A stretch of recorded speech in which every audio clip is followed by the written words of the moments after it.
भारत के दिग्गज उद्योगपति रतन टाटा ने बुधवार रात मुंबई के एक अस्पताल में अंतिम सांस ली।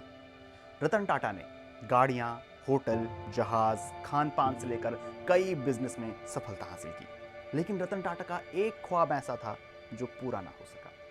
साल 2008 के जनवरी महीने में दिल्ली के प्रगति मैदान में ऑटो एक्सपो चल रहा था। यहां सबसे ज्यादा चर्चा थी टाटा मोटर्स की तरफ से लॉन्च होने वाली एक ऐसी कार की जिसे हिंदुस्तान के आम आदमी की कार बताया जा रहा था, जिसकी कीमत 1 लाख रुपए होने की बात कही जा रही थी। यह कार थी टाटा नैनो। रतन टाटा के वादे के मुताबिक कार की कीमत थी 1 लाख रुपए और इसकी आकर्षक कीमत के चलते ही नैनो कार सुर्खियों में आ गई। वैसे भी 1 लाख रुपए की कार लाने का विचार जितना दिलचस्प था उतना ही चुनौतीपूर्ण भी।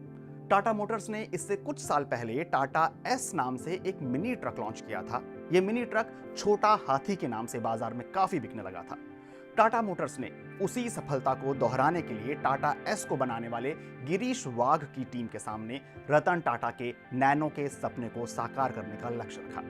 2006 में पश्चिम बंगाल के सिंगूर में टाटा नैनो का प्लांट तैयार हुआ। इस प्लांट के लिए स्थानीय किसानों से जमीन ली गई, एक पूरी फैक्ट्री लगाई गई और इसमें नैनो का उत्पादन शुरू हो गया। लेकिन तब विपक्ष में रही ममता बनर्जी के नेतृत्व में किसानों के तीव्र आंदोलन के चलते यह काम रोकना पड़ा और सितंबर 2008 में सिंगूर प्लांट पूरी तरह बंद हो गया। तब नरेंद्र मोदी गुजरात के मुख्यमंत्री थे। उन्होंने टाटा से नैनो की फैक्ट्री को गुजरात के साणंद लाने का ऑफर दिया। इस तरह सिंगूर से उत्पादन बंद होने के 14 महीने बाद नवंबर 2009 में गुजरात में कार का उत्पादन शुरू हुआ। नैनो को Indian car of the year 2009 से भी सम्मानित किया गया था। नैनो का शुरुआती रूप 4 पहियों वाले रिक्शे जैसा था। ऐसी भी अटकलें लगाई गई कि इसकी बॉडी प्लास्टिक की होगी या मोटे कागज की।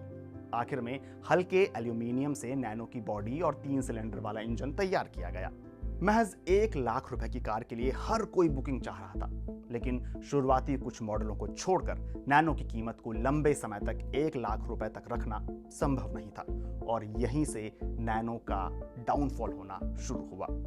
कार की लॉन्चिंग के 4-5 साल के दौरान कच्चे माल की कीमतें बढ़ने लगी, इसलिए टाटा मोटर्स ने कार के दाम भी बढ़ा दिए। इस बढ़ोतरी के कारण टाटा नैनो मारुति 800 और मारुति ऑल्टो की तुलना में बहुत ज्यादा सस्ती नहीं रह गई। इसके चलते लोगों का झुकाव फिर से मारुति की कारों की तरफ होने लगा।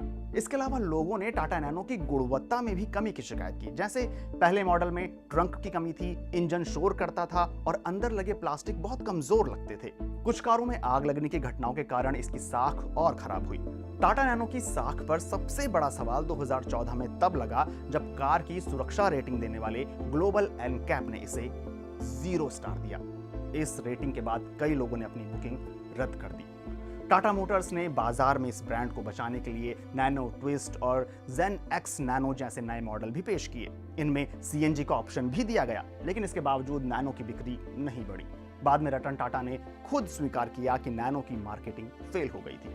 2012 में एक इंटरव्यू में रतन टाटा ने कहा था, नैनो का मकसद दुनिया की सबसे सस्ती कार बनाना नहीं था। हम एक ऐसी कार बनाना चाहते थे जो किफायती हो और लोग उसकी सराहना करें। वैसे अब कुछ मीडिया रिपोर्ट्स के मुताबिक कंपनी नैनो का इलेक्ट्रिक वेरिएंट लाने के बारे में सोच रही है। हालांकि टाटा मोटर्स ने इसकी ना तो पुष्टि की है और ना ही खंडन किया है।